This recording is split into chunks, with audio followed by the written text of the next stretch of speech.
As I've mentioned several times, xylazine is the main sedative used in cattle. It's about 1/10 of the dose that is dogs and horses. IM dose in the dog and horse is around 1 mg per kg, 1 to 2 mg per kg. So a common starting dose is 0.1. Now I'll sometimes go 0.05 mg per kg. And again, you don't have to know doses for this. I'm just pointing out a difference. You will read that Bos indicus, the Brahman breeds, are more susceptible than the Bos taurus. I've never seen that borne out. More is the temperament of the animal that I alluded to as to how often they're used to being handled and these sorts of things. And that goes back to the excitement issue. And one of the things I do believe, and this is just personal experience, is when you give an alpha-2, stop stimulating the animal and let it have its effect. Don't continue to chase it around pens and this sort of thing.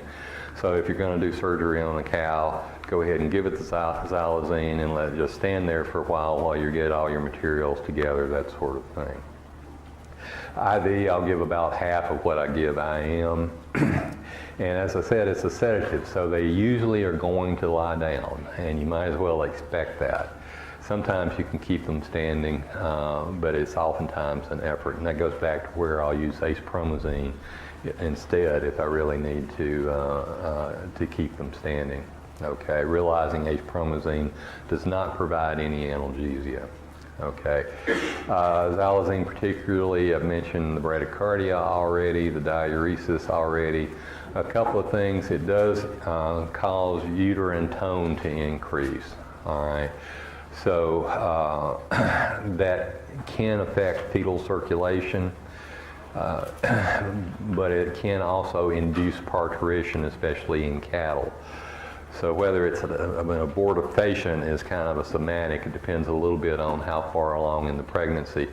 But as they get further and further along, they're more prone to this uterine contraction, which can progress into parturition/abortion. Ruminal atony is really common in cattle, so they're at risk of bloat.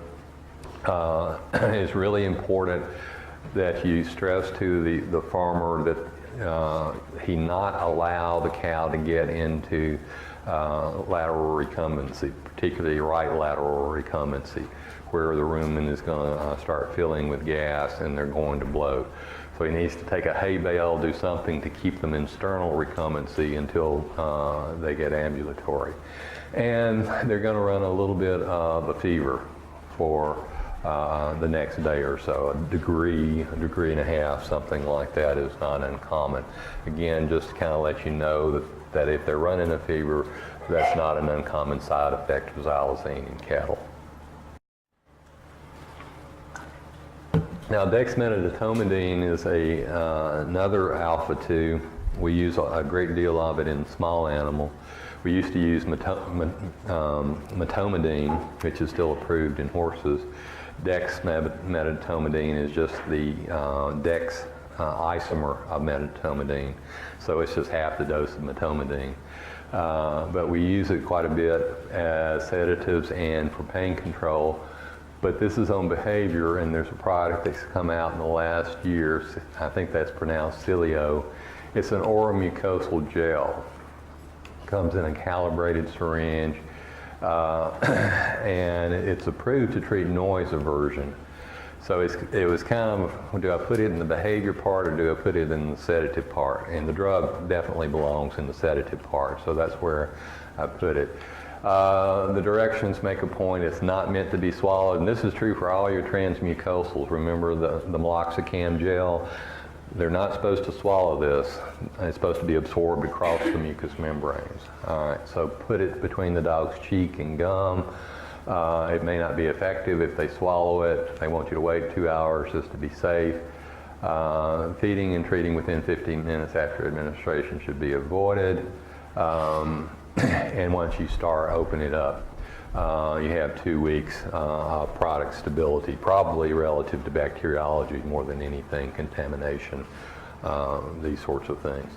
I have no personal experience with it yet. I only know one person who has it, and they haven't used it yet. So has anyone tried this? All right, it'll be interesting. It kind of begs the question, okay, you know, why not just give them acepromazine for noise aversion? And that's a legitimate question. You could. I think the difference is that acepromazine lasts a lot longer, and typically noise aversions don't require long-term. You know, it's the fireworks on the 4th of July, it's the backfires, it's the thunderstorms, this sort of thing. So this is going to last around 2 hours, so it's a shorter duration. How much sedation is going to be another factor I want to find out about. Obviously, it is a sedative. It's just at this dose, how much sedation do you see? Okay. Again, I would not use it in animals with arrhythmias, heart problems, at least until we know more about how it's going to work. All right. Try to give it, and this is true for all our agents, before the anxiety trigger if you can.